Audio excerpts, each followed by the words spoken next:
Assalamualaikum warahmatullahi wabarakatuh. Perkenalkan, aku saya Putri Purbaningrum. Di sini saya akan menjelaskan tentang analisis SWOT pada kantin FH Uninus. Yang pertama itu ada kekuatan, yaitu kantin Fakultas Hukum Uninus memiliki sejumlah kekuatan yang dapat dijadikan modal utama dalam mempertahankan dan mengembangkan usahanya. Lokasi yang strategis di dalam lokasi Uninus membuat kantin ini diakses oleh mahasiswa, dosen maupun staf. Kondisi tersebut menjadikan kantin selalu memiliki pasar yang relatif stabil karena kebutuhan konsumsi di area kampus yang sangat dibutuhkan pada setiap harinya. Kemudian ada kelemahan, yaitu meskipun memiliki banyak keunggulan, kantin ini memiliki juga beberapa kelemahan yang dapat menghambat perkembangan. Salah satunya adalah promosi yang masih sangat terbatas dikarenakan banyaknya mengandalkan penyebaran informasi dari mulut ke mulut tanpa memanfaatkan media sosial. Kemudian ada peluang. Di sisi lain, terdapat berbagai peluang yang bisa dimanfaatkan oleh kantin Fakultas Hukum Uninus. Jumlah mahasiswa yang besar dan terus berganti setiap tahun merupakan pasar potensial yang tidak bisa habis karena oleh tren dan gaya sehat dan kuliner, daerah bisa menjadi inspirasi untuk melakukan diferensiasi produk agar lebih menarik dibandingkan dengan pesaing lainnya. Kemudian ada ancaman, yaitu meskipun demikian UMKM ini juga dihadapkan dengan berbagai ancaman persaingan dengan kantin lain di dalam dan di sekitar kampus menjadi salah satu tantangan terbesar, terutama karena sebagian besar menawarkan menu dan harga yang mirip. Selain itu, fluktuasi harga juga dapat mempengaruhi biaya produksi sehingga berpotensi mengurangi margin keuntungan. Kemudian ada pertanyaan tentang observasi, yaitu yang pertama ada, bisakah Anda menjelaskan bagaimana kantin Fakultas Hukum Uninus berdiri, kemudian apa tujuan utama dari pembukaan kantin ini di area kampus, kemudian bagaimana tanggapan mahasiswa, dosen, dan seluruh sivitas akademik mengenai eksistensi kantin ini sejak awal beroperasi. Kemudian apakah ada filosofi atau nilai tertentu yang Anda ingin tampilkan melalui keberadaan kantin FH Uninus. Lanjut, ada tentang operasional. Yang pertama, bagaimana metode pengelolaan keuangan yang diterapkan di kantin ini? Apakah sudah menerapkan sistem pencatatan digital atau masih menggunakan cara manual? Kemudian ada bagaimana Anda menyusun pasokan bahan baku harian agar tetap segar dan berkualitas? Kemudian ada pertanyaan tentang apakah ada standar tertentu yang diterapkan terkait kebersihan, keamanan, makanan, dan pelayanan di kantin? Kemudian apakah bagaimana proses rekrutmen dan pembagian tugas untuk karyawan untuk pengelolaan kantin? Kemudian ada tentang pertanyaan tentang produksi dan inovasi. Satu, menu apa aja yang digemari oleh mahasiswa dan dosen. Kemudian dua, seberapa sering Anda melakukan pembaharuan atau inovasi pada menu yang ditawarkan. Ketiga, apakah ada rencana untuk menambah pilihan menu sehat, vegetarian, atau makanan khas daerah tertentu. Kemudian bagaimana cara untuk menetapkan harga menu agar tetap terjangkau bagi mahasiswa. Baik, selanjutnya ada yang ketiga, implementasi strategi. Keikutsertaan dalam UKM ini memberikan kesempatan untuk belajar menerapkan strategi yang telah dirancang. Yang pertama, ada struktur organisasi, yaitu para anggota dapat ikut mengambil bagian dalam menentukan peran dan tanggung jawab, sehingga tercipta sistem kerja yang lebih sistematis dan profesional. Yang kedua, ada alokasi sumber daya, yaitu proses pembelajaran mencakup bagaimana mengelola anggaran bahan baku serta tenaga kerja secara efektif agar operasional berjalan dengan baik. Yang ketiga, ada pengembangan produk. Anggota bisa berperan dalam penelitian dan pengembangan menu baru, sehingga kantin selalu memiliki inovasi yang dapat meningkatkan daya tarik dan kepuasan pelanggan. Yang keempat, ada evaluasi dan pengendalian. Melalui UKM ini, mahasiswa belajar betapa pentingnya evaluasi dan pengendalian strategi dalam setiap organisasi. Yang pertama, ada pengukuran kinerja, yaitu evaluasi dilakukan terhadap penjualan, tingkat kepuasan pelanggan, dan keuntungan usaha. Yang kedua, ada tingkat korektif. Berdasarkan hasil evaluasi, perbaikan dapat dilakukan segera jika kinerja tidak memenuhi harapan. Misalnya, dengan mengubah menu, meningkat kualitas layanan, atau menstrukturisasi strategi pemasaran. Yang kelima, ada manfaat dan nilai tambah. Selain dari sisi material, menjadi bagian dari UKM Kantin Fakultas Hukum memberi keuntungan yang berarti bagi mahasiswa. Yang pertama, ada pengalaman langsung. Mahasiswa mendapatkan peluang untuk menerapkan teori manajemen strategik secara langsung di lapangan. Yang kedua, ada kemampuan interpersonal, yaitu melalui berinteraksi dengan pelanggan dan rekan-rekan mahasiswa, bisa meningkatkan kemampuan komunikasi, kolaborasi tim, dan kepemimpinan. Yang ketiga, ada kemandirian dan inovasi. Mahasiswa didorong untuk berpikir kreatif dalam menyusun menu baru dan mandiri dalam menjalankan usaha kecil yang menghadapi berbagai rintangan. Yang keempat, ada persiapan untuk karir. Pengalaman ini menjadi modal berharga dalam menyiapkan diri menghadapi dunia kerja, karena mahasiswa sudah terbiasa dengan dinamika organisasi, pengambilan keputusan, dan manajemen usaha. Dengan begitu, memilih untuk bergabung dengan UKM Kantin Fakultas Hukum Uninus bukan hanya sekedar menjadi anggota sebuah organisasi mahasiswa saja, tetapi juga merupakan peluang untuk belajar secara langsung tentang penerapan ilmu manajemen strategis. Jadi kantin ini bisa berfungsi sebagai laboratorium nyata untuk melatih kemampuan analisis perumusan, strategi, pelaksanaan, dan evaluasi dalam konteks usaha kecil dan menengah. Dari pengalaman itu, mahasiswa tidak hanya mendapatkan pengetahuan teoritis, tetapi juga keterampilan praktis yang penting untuk dunia kerja seperti kepemimpinan, kolaborasi tim, manajemen sumber daya, dan inovasi produk. Dengan menjadi bagian dari UKM Kantin Fakultas Hukum, mahasiswa akan memperoleh pengalaman berharga yang mendukung perkembangan diri, baik dalam aspek akademik maupun profesional, sehingga dapat menjadi bekal yang signifikan dalam menghadapi tantangan karir di masa yang akan datang. Baik, selanjutnya kita masuk di analisis SWOT Kantin Fakultas Hukum Uninus. Yang pertama ada kekuatan. Kantin Fakultas Hukum Uninus memiliki sejumlah kekuatan yang dapat dijadikan modal utama dalam mempertahankan dan mengembangkan usahanya. Lokasinya yang strategis di dalam lingkungan kampus membuat kantin ini mudah diakses oleh mahasiswa, dosen, maupun staf. Kondisi tersebut menjadikan kantin selalu memiliki pasar yang relatif stabil karena kebutuhan konsumsi di area kampus akan selalu ada setiap hari. Selain itu, harga yang ditawarkan cukup terjangkau sehingga sesuai dengan daya beli mahasiswa. Dari sisi produk, kantin menyediakan menu makanan dan minuman sederhana yang variatif sesuai kebutuhan harian konsumen. Yang kedua, ada kelemahan. Kelemahan ini meskipun memiliki banyak keunggulan, kantin ini juga menghadapi beberapa kelemahan yang dapat menghambat perkembangannya. Salah satunya adalah promosi yang masih sangat terbatas, lebih banyak mengandalkan penyebaran informasi dari mulut ke mulut saja, tanpa memanfaatkan media sosial atau platform digital. Dari sisi produk, inovasi, menu masih relatif minim, sehingga seringkali tidak berbeda jauh dengan menu yang lain di kantin yang lainnya. Kelemahan ini terletak pada manajemen usaha yang masih sederhana, baik dalam pencatatan keuangan maupun pengelolaan sumber daya manusia yang terbatas. Kapasitas tempat duduk yang juga terbatas menjadi masalah terutama saat jam sibuk sehingga mengurangi kenyamanan konsumen. Yang ketiga ada peluang. Di sisi lain terdapat berbagai peluang yang bisa dimanfaatkan oleh kantin Fakultas Hukum Uninus. Jumlah mahasiswa yang besar dan terus berganti setiap tahun merupakan pasar potensial yang tidak pernah habis. Tren gaya hidup sehat dan kuliner khas daerah bisa menjadi inspirasi untuk melakukan diferensiasi produk agar lebih menarik dibanding pesaing. Selain itu, perbandingan teknologi digital juga membuka peluang promosi dan penjualan melalui platform online, baik dengan menggunakan media sosial maupun aplikasi layanan platform yang lain. Kegiatan kampus seperti seminar, lomba, dan bazar juga dapat menjadikan peluang penjualan tambahan. Bahkan kerjasama dengan UKM lokal untuk menyediakan produk tambahan seperti snack atau minuman kemasan bisa memperkaya variasi menu. Yang keempat ada ancaman. Meski demikian, UKM ini juga dihadapkan pada berbagai ancaman. Persaingan dengan kantin lain di dalam dan di sekitar kampus menjadi salah satu tantangan terbesar, yaitu terutama karena sebagai besar menawarkan menu dan harga yang mirip. Selain itu, fluktuasi harga bahan baku dapat mempengaruhi biaya produksi sehingga berpotensi mengurangi margin keuntungan. Perubahan selera mahasiswa yang cepat mengikuti tren kuliner juga bisa menjadi ancaman apabila kantin tidak mampu beradaptasi. Faktor kebijakan kampus seperti aturan terkait kebersihan atau perpanjangan izin usaha juga perlu diantisipasi karena bisa berdampak langsung terhadap keberlangsungan kantin. Ancaman lain adalah risiko terkait kebersihan dan kesehatan, di mana jika terjadi masalah dapat menurunkan kepercayaan pelanggan terhadap kantin tersebut. Di sini ada pertanyaan-pertanyaan umum.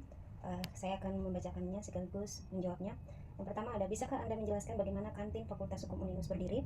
Kantin ini didirikan sebagai fasilitas pendukung mahasiswa dan civitas akademika untuk menyediakan makanan dan minuman dengan harga terjangkau tanpa harus keluar dari lingkungan kampus. Awalnya kantin dibuka untuk memenuhi kebutuhan konsumsi harian mahasiswa Fakultas Hukum yang aktivitas perkuliahannya padat sehingga mereka membutuhkan akses makan cepat, murah, dan dekat. Yang kedua, apa tujuan utama dari pembukaan kantin di area kampus? Nah, berdasarkan hasil yang diperoleh dari Strategic Position dan Action Evaluation Metric atau SPQM, kantin Fakultas Uninus ini terletak pada kuadran agresif atau strategi pertumbuhan. Hal ini mengindikasikan bahwa baik kekuatan internal maupun peluang eksternal berada pada tingkat yang tinggi, memberikan kesempatan besar bagi kantin untuk menerapkan strategi pertumbuhan dan pengembangan usaha. Posisi ini menunjukkan bahwa kantin tidak hanya dapat bertahan, tetapi juga memiliki peluang untuk memperluas jangkauan besar dan jangkauan pasarnya, meningkatkan kualitas layanan, serta memperkuat daya saing di lingkungan kampus. Decision Statement.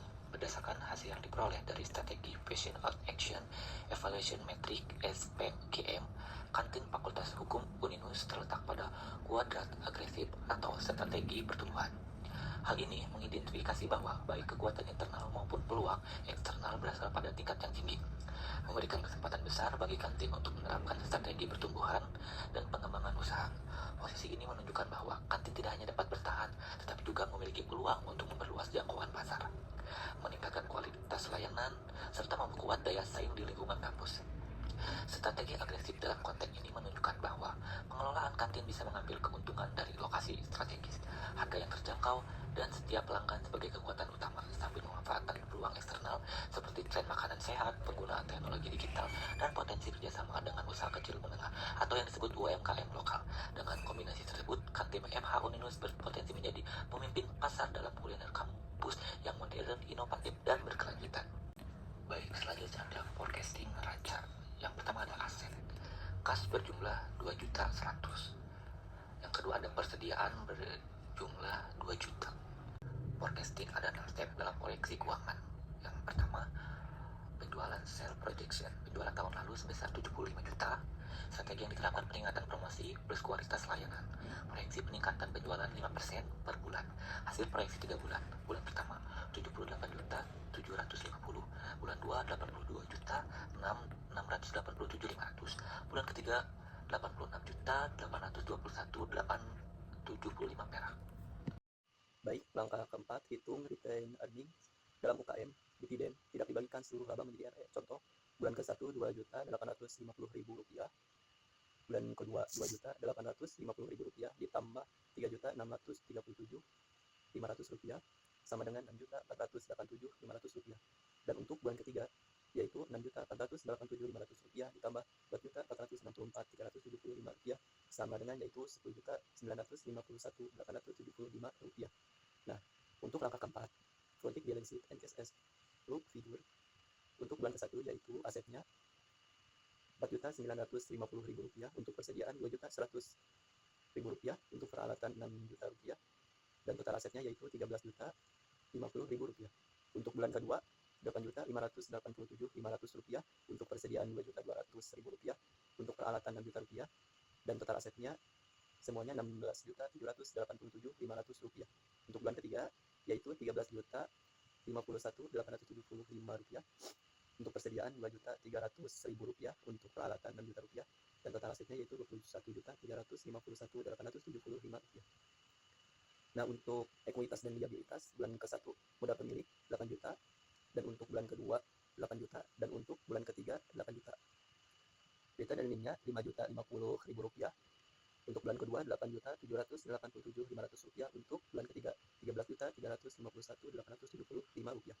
Untuk semua total ekuitas dan liabilitasnya yaitu bulan ke-1 Rp13.050.000, untuk bulan kedua Rp16.787.500, untuk bulan ketiga Rp21.351.875.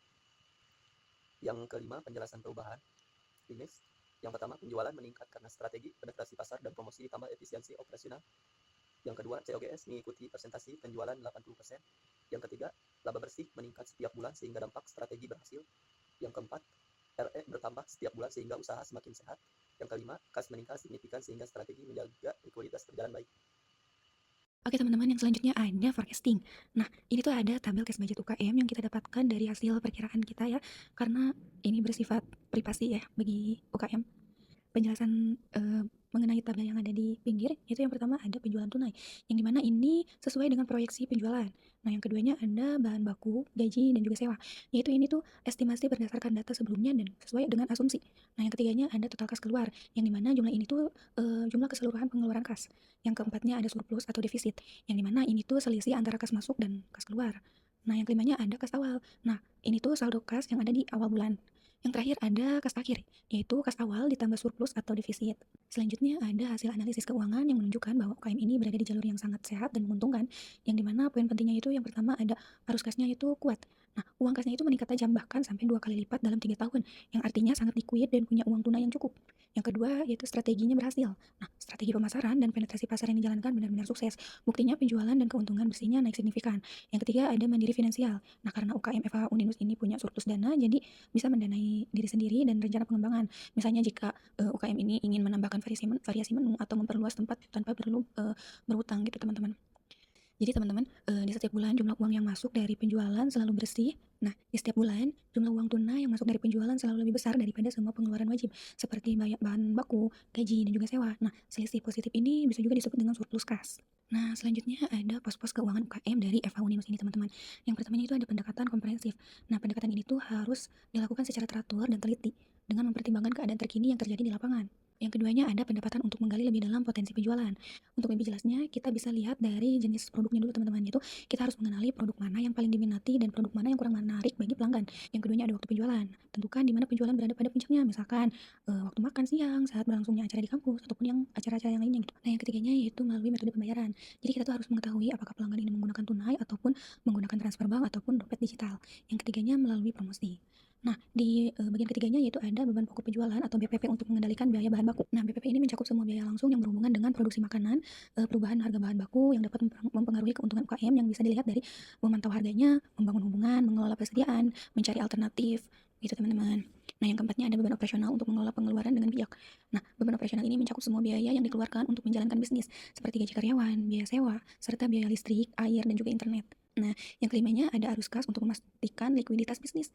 Ya, yang dimana arus kas ini merujuk pada aliran uang yang masuk dan keluar untuk memastikan UKM ini memiliki dana yang cukup untuk memenuhi kewajiban jangka pendeknya.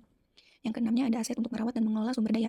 Nah, aset ini merupakan sumber daya yang dimiliki oleh suatu perusahaan, seperti peralatan untuk di kantin, persediaan barang, dan juga uang tunai. Begitu teman-teman.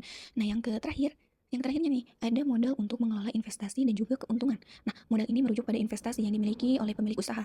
Modal ini berasal dari setoran awal, laba yang ditahan atau dipinjam. Begitu teman-teman. Jadi, untuk kesimpulan hasil analisis atau hasil observasi kelompok kami yaitu secara keseluruhan analisis strategis yang telah dilakukan menunjukkan bahwa kantin Fakultas Hukum Uninus memiliki posisi kompetitif yang sangat kokoh dan siap untuk menerapkan strategi pertumbuhan dan pengembangan.